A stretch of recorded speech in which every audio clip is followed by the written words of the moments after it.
ঢাকা ইউনিভার্সিটিতে না ভালো পড়াশোনা করার পরিবেশ নাই। ইভেন আজকেও আমি ভাবছিলাম তফসিল ঘোষণার আগে যে আদৌ তফসিল ঘোষণা হতে যাচ্ছে কিনা। ঢাকা বিশ্ববিদ্যালয় কেন্দ্রীয় ছাত্র সংসদ ডাকসু নির্বাচনে একটি স্বতন্ত্র প্যানেল গঠনের ঘোষণা দিয়েছেন বৈষম্য বিরোধী ছাত্র আন্দোলনের সাবেক মুখপাত্র উমামা ফাতেমা। বুধবার রাতে নিজের ভেরিফাইড ফেসবুক অ্যাকাউন্টে দেয়া এক স্ট্যাটাসে তিনি এই ঘোষণা দেন।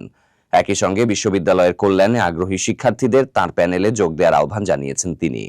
স্ট্যাটাসে উমামা ফাতেমা নিজের নাম, বিভাগ, সেশন ও হলের নাম উল্লেখ করে বিশ্ববিদ্যালয়ের শিক্ষার্থীদের উদ্দেশ্যে বলেন, তিনি প্রথম বর্ষ থেকেই ছাত্র রাজনৈতিক সংগঠনের সাথে যুক্ত ছিলেন এবং সংগঠনের ভেতরে বাইরে থেকে সবসময় শিক্ষার্থীদের কল্যাণে কাজ করে এসেছেন। তিনি স্মরণ করিয়ে দেন, প্রথম বর্ষে থাকাকালীন তিনি বৈধ সিট আমার অধিকার নামে একটি প্ল্যাটফর্ম গড়ে তুলেছিলেন, যার মাধ্যমে বৈধ সিটের দাবিতে আন্দোলন গড়ে ওঠে। এ স্বল্প সময়ের পথ চলায় তিনি উপলব্ধি করেছেন, ঢাকা বিশ্ববিদ্যালয়ের বিদ্যমান সমস্যাগুলো সমাধান সম্ভব নয় বড় ধরনের এক পরিবর্তন ছাড়া, আর সেই পরিবর্তন একমাত্র শিক্ষার্থীরাই আনতে পারে। উমামা ফাতেমা আর উল্লেখ করেন, বিশ্ববিদ্যালয়ের শিক্ষার্থীদের আকাঙ্ক্ষা ও চাহিদা বাস্তবায়নের জন্য একটি সংগঠিত, স্বতন্ত্র এবং বৈধ ছাত্র সংসদের প্রয়োজন, যা কেবলমাত্র ছাত্রদের কল্যাণের জন্য কাজ করবে।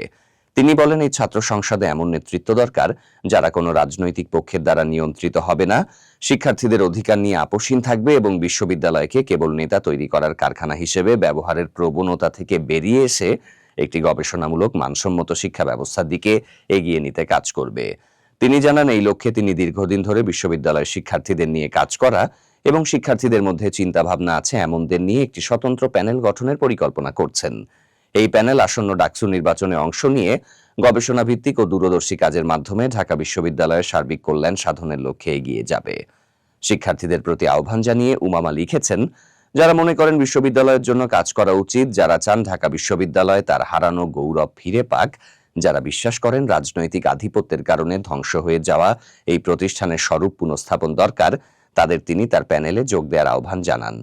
তিনি বলেন, যারা বৈধ সিট, মৌলিক অধিকার ও সুষ্ঠু শিক্ষার পরিবেশ প্রতিষ্ঠার জন্য কাজ করতে চান, তারা যেন তার সঙ্গে যুক্ত হন। স্ট্যাটাসের প্রথম মন্তব্যেই উমামা ফাতেমা তার প্যানেলে যোগ দেওয়ার জন্য একটি অনলাইন ফর্মের লিঙ্ক যুক্ত করে দিয়েছেন, যেখানে আগ্রহী শিক্ষার্থীরা আবেদন করতে পারবেন। তার এই উদ্যোগ নতুন ধারার দল নিরপেক্ষ নেতৃত্ব গঠনের প্রত্যাশাকে সামনে এনেছে, যা বিশ্ববিদ্যালয় শিক্ষার্থীদের মধ্যে ইতিবাচক আলোচনার জন্ম দিয়েছে।